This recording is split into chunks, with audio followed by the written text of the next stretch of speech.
Okay, so I want to tell you a story today about this gal I know, two of my friends, and there's a kid involved too.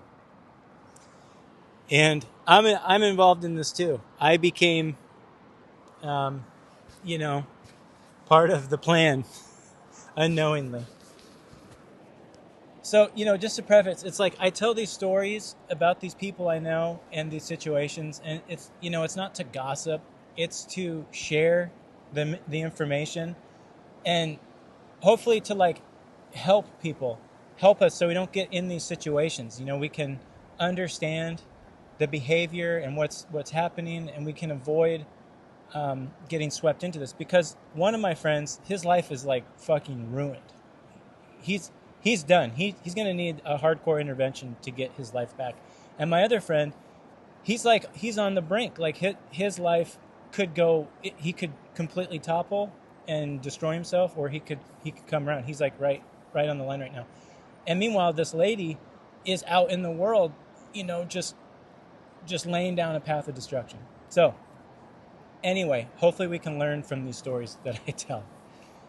So about a year ago, I'm at the park with my daughter, and we're hanging out, and she's playing, hanging out. This other girl comes up, and they start playing together, and that's cool, whatever. And so they're playing, and I notice the mom, and I'm looking at her. I'm like, oh, I think I remember her. I think I know her. And I go up to her and say, hey, how's it going? And she's like, oh, hey, Dan, how you doing? And so yeah, it was this gal that I knew from like 15 years ago, and she was part of the friend group that this gnarly narc chick that I got ensnared with for like 5 years that almost ruined my life. They were all part of this, like, they were like the hot yoga ladies of the town. And so anyway, they were friends. So I knew her from that friend group. And when I knew her back then, she had been dating another friend of mine who was like this cool guy that I liked. We were real similar. He's like a carpenter, an artist, a musician. And we'd always, known each other. We weren't friends, but we were friendly, and I liked them. So, and I knew that they had dated, but there was like some drama, turmoil, whatever. I didn't, I don't know. Anyway, so we're hanging out at the park, and she's like, oh, do you want to like go for a walk? And the kids can cruise around. So we go for a walk, and we're walking through the park. We go to the Japanese garden, and the kids are hanging out, and we're catching up, and she's telling me about her situation, her scene, because I remember I'd seen her and another friend of mine that I went to high school with, and it looked like maybe they were starting to get together. I didn't know, and I inquired, because now she has a kid. Before, she never had a kid. So she's got like a 6-year-old, 7-year-old daughter. And I'm like, oh, like, who's the father of the kid? Are you married? Or, what's going on? She's like, no, I shacked up with your friend several years ago, and we got pregnant. And I was like, oh, congratulations, that's really cool. And how's all that working out? And she's like, oh, we've been split up for a long time. I think it only lasted a couple of years. They never got married, and so I don't know if it was planned, but and she was like really harping on this other dude I know who I went to high school with, and I've known him. He's another musician, artist. We're kind of like in similar circles. And she was like, really, how he's depressed, and he's so angry, and he's got all these problems, and she didn't realize that he was this way or whatever. And so they tried to make it work. It didn't work. And I was like, oh, it's too bad. And then she kind of like proceeded to go into, kind of the classic narc storytelling of, the victim, how she's been screwed over so bad. And like, I'm not in the mindset of thinking this person is this way. And this is kind of before I got into my real analytical frame of mind. I was just more excited to see a friend and stoked for my daughter, like be playing with her daughter. So I was completely just, I was easily manipulated. We'll put it at that. So, she lays into it. Like, he screwed her over. She has no money. She has to work multiple jobs. She lives in a tiny apartment. life is so hard as a single mother, all these things, and how, the dude screwed her over. I mean, you know what I mean. So classic situation. So painting this picture of like, I'm feeling really bad for her because, I, single mom, I've known her for a long time. I'm thinking, gosh, this poor gal. So she's asking me what I do, and I was telling her I'm in forestry. I do a lot of logging, and I made the joke because I have like mountains of firewood. I have like more firewood than you can imagine. And she's like, oh, well, there's this program where we live, and it's for people who don't have money, and it's a nonprofit, and they give people firewood. And she's telling me how she's part of that program, and so she heats her home with a wood stove in the wintertime. But she said that program can't provide enough firewood, and it's always a hassle and this whole thing. And so I was like, hey, like, I got firewood for you. I got firewood for days.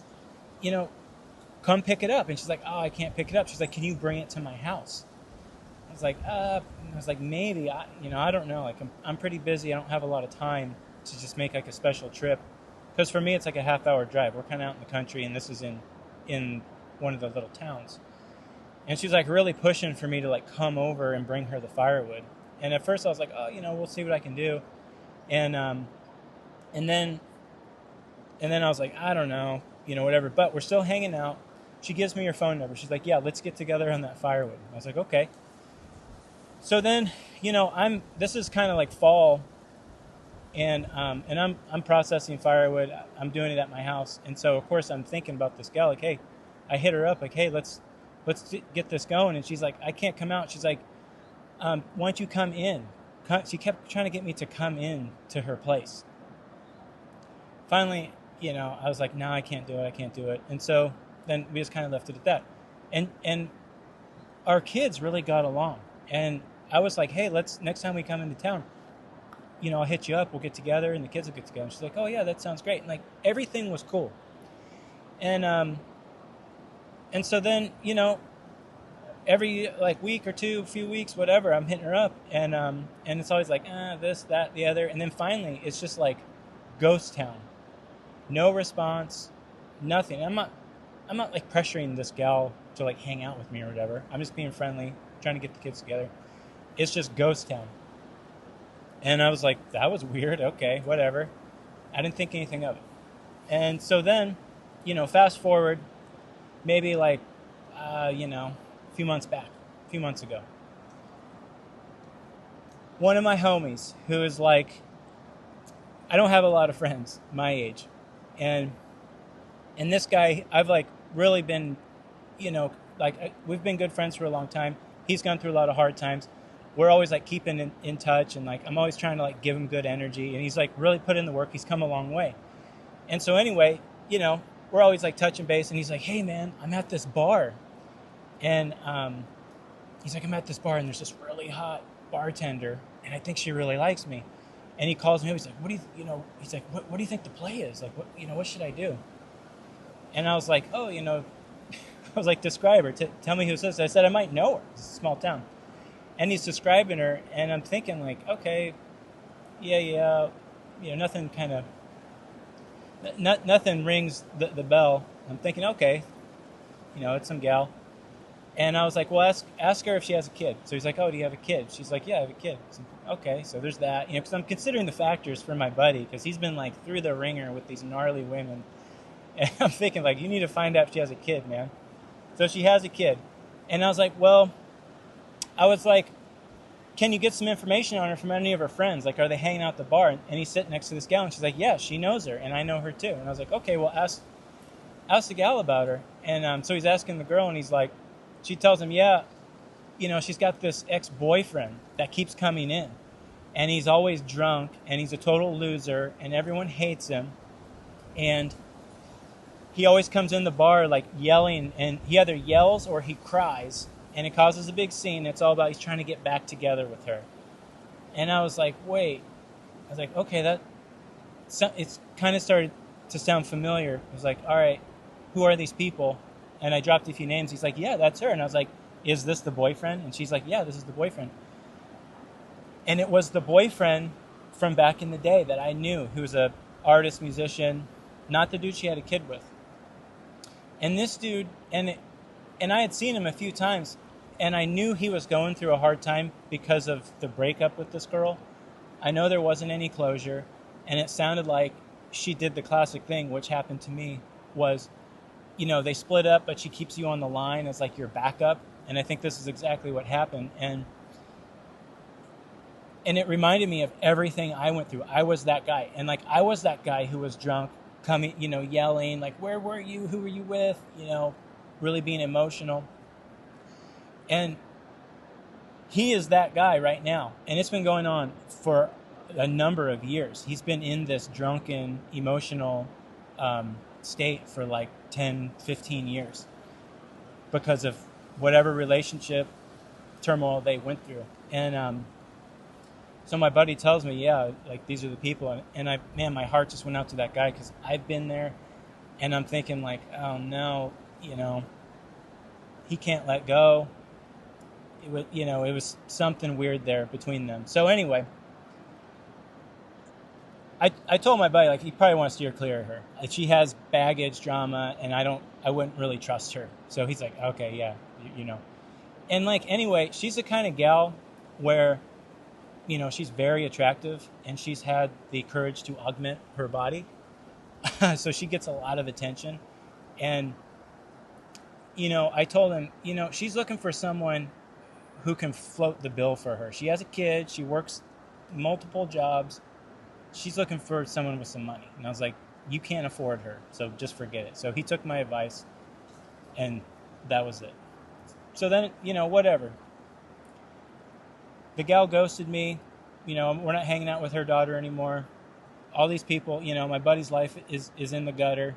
My other buddy that she had a kid with, I don't know, I see him periodically. Anyway, fast forward to like 2 weeks ago. Or no, this was last week. I'm at the pool with my daughter, and it's the girl from this lady that she had the kid with. But the lady's not at the pool. It's the dad, my buddy that I grew up with. And, at first, because she was like saying, oh, he's such a big asshole, and like he fucked me over, and there's all this crap, and I hate him, and he's dangerous, all this stuff. And so initially I see him like, oh, fuck this fool, you know what I mean? Like, because I fully bought her story, the hook, line, and sinker, with, how he's fucked her over. Like, whatever.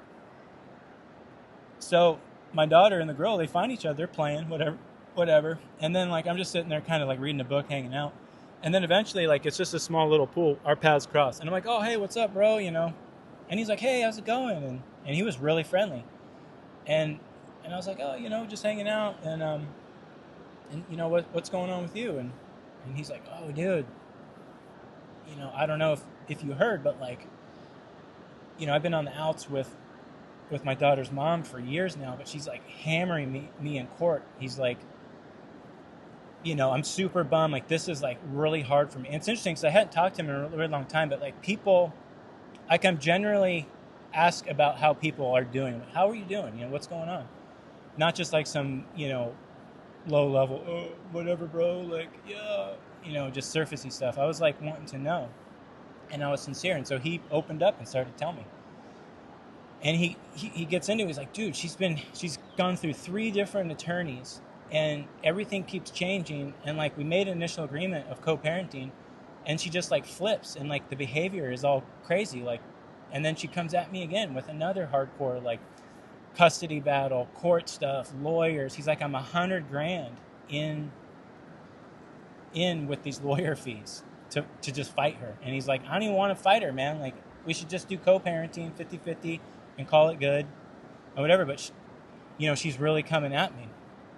And I was like, gosh, man, like, where did all that come from? And he's like, well, yeah,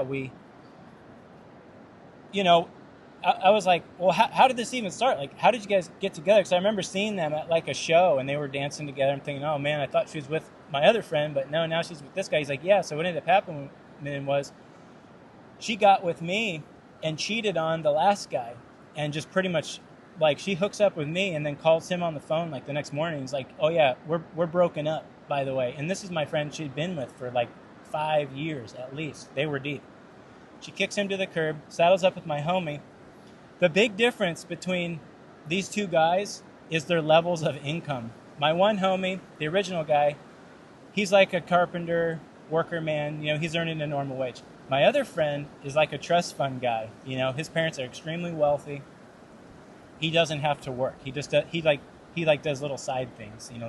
Like he DJs in the park. Like that's his thing.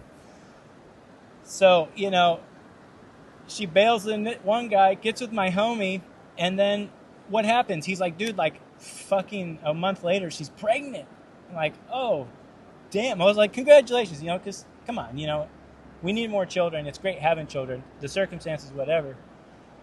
She's pregnant. He's like, so we're like shacked up. She moves in. We're doing the whole thing, and I was like, oh, that's cool. He's like, yeah, but like they really didn't know each other, and she's just super hot, and he's got money, and they're just trying to make it work. And he's like, she decides she doesn't want to stay in the area anymore because her old boyfriend is still there, and like it's a small town, they're running into each other, so they move across the country.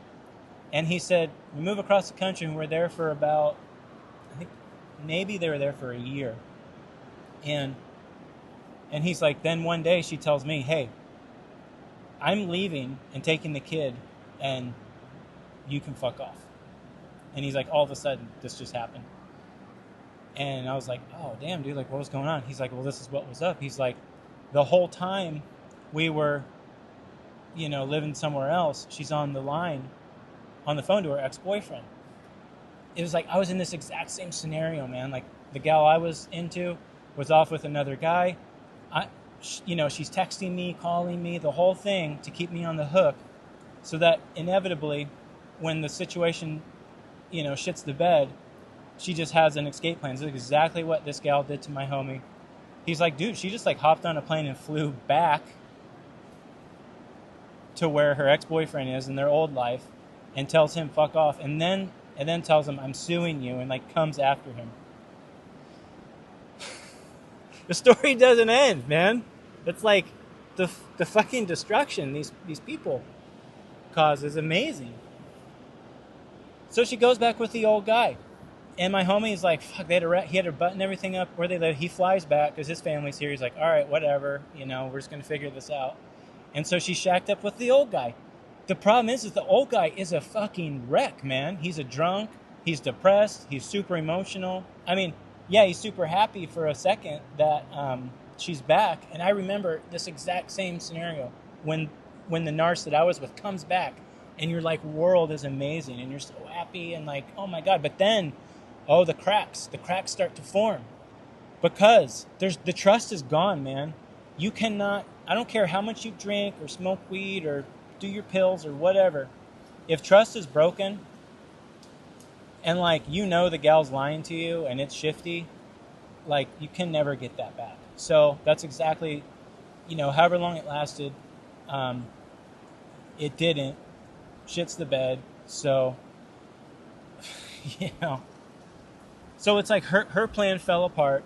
My homie's the guy she had a kid with, she's suing the shit out of him. My other homie, the original guy, he's just a drunkard and depressed and downward spiral. He's been like this for like 10 years. And then rewind to that year ago when I saw her in the park, and my wife and I sussed this out. Because my wife was like, oh, what's up with this chick? I was telling her. And I was like, yeah, she kept wanting me to like bring her firewood. Yeah, come over, bring her firewood. And I told this girl, like, I have a wedding ring on. I'm happily married. My life is amazing. I got over my drunkardness, this whole thing. My business is doing well. It was like a whole thing in this girl's mind, in her delusional narc mind. Now she's seeing me as a potential target, and she's willing to begin the destruction of my relationship and my marriage if she can pull it off. That's what she's thinking, because we spent like 2 hours together in the park, and I think in her mind, like, she's hatching this plan of like, oh, I've known him for a long time. He's financially stable. He's not a drunk. He's got a daughter, my daughter's age, and it's like she's adding it up. And, it's like, are we walking and talking? And she's like, yeah, I'm just going to like break up his fucking marriage. and then he's going to become mine, and then that'll solve all my problems. Like, is that what she's thinking in her mind? And the likelihood is yes, that's what she was thinking in her mind. After talking to my friend recently, who's been dealing with her, and one thing I know about my homie, the guy she had a kid with, is his mom is a raging narc, and she narced on him for years to be a like a piano virtuoso, and like she vicariously lived through him for him to like be the best and do all this shit, and like he couldn't pull it off, so she just like fully rejected him. And I know, so it makes sense that he trauma bonded to this girl, because my feeling is, tell me what you think, that yeah, she's a raging narc, and he trauma bonded her, and that's initially how she wrapped him up. The other guy from the past, I'm not sure his family dynamic, but I know he has emotional problems. Most likely, he trauma bonded to her as well. But it goes to show, it's like this lady has destroyed one guy's life. She's in the process of destroying this other guy's life. And then she was like targeting me to try to, break up my marriage and like ruin my daughter's life, ruin my wife's life, like ruin my life. That is insane. So, what can we learn from all this? And one thing to think about is like, this is happening. Like right now, this second, she is out in the world, fishing, hunting, going. And these men are out in the world too, in these compromised states. Like I asked my buddy who had the kid with her, I said, dude, like, how are you coping with all this? Like, are you dating women? Like, he's like, I don't want to deal with women. I haven't talked to a woman. It's been over 2 years. I don't want anything to do with it. He's like, I'm scared. And I was like, how are you coping? He's like, oh, he just does a lot of psychedelics. So he's coping, by doing psychedelics and checking out, and, there's no forward progress because he's still trapped in this woman's, spell. And of course, we know the story with the other guy. He's just a raging alcoholic, and, his life, he'll probably continue that way unless there's some kind of intervention. I mean, if I see him, I'm going to be like, dude, you can break free. I've been you. It's possible. And if you give people that like, if you open that door and you're like, dude, walk through the door, bro. Like, you can do it. I did it. If I see him, I will tell him that exact story. I'll give him that. And I'll tell you how it goes. Anyway, what can we learn from this? I think the biggest thing we can learn as guys, if we're out, because I'm thinking like this lady is out hunting in the town right now, and there's dudes that are like, damn, she's like super hot and like really fun, and oh, she has a kid, but whatever, it could be a world of hurt if you get wrapped up in that. I think the key question is if you're meeting, these women, or women if you're meeting men, inquire about what's your relationship with your last boyfriend or girlfriend. I think that's a big one. If you're like, tell me about your last boyfriend, and if it's like, oh, he's a drunk loser, I hate him, we hate each other, or no, I'm suing the shit out of him, fuck him, he's an asshole, that is a red flag. You know what I mean? But if you meet a gal that's like, yeah, I haven't dated anyone in a long time, I've kind of just been doing my own thing. The last guy I dated is for a few years, and we split up, and we just weren't meant to be together. That'll give you some forewarning of the type of person you're dealing with. Because you saddle up with one of these raging narc people, it could derail your entire life, or at least for many, many years to come. So I think it's really important to at least have some sort of filters in place when you're meeting these people. And I never did, you know what I mean? Like, it took me years to figure this out and to learn. Just because someone is attractive doesn't mean they're a good person. And you got to have more than just that as your filter. If that's your only filter, then you're 9 times out of 10, the ones who are real attractive are the ones who have the most problems. So just keep that in mind. And, like I said, this is continuing, man. Like, this second, all of this saga is playing out. And, I think the best thing you can do, if, like, you're in my position and you've been through it and you understand, is like, if you can throw these people, like a little bone, because they're the only ones that can change their lives. You can't change other people's lives, but you can give good advice. When I was hurting and in a super bad spot, I had some friends of mine just give me some little tidbits of quality advice, and that's really all it took for me. So if I can give advice to these guys, just like little tidbits of like, and I'm not trying to like micromanage their life. It's just like, dude, just consider this. Like, just, think about it this way. And that could be the domino that just like knocks all the other ones down.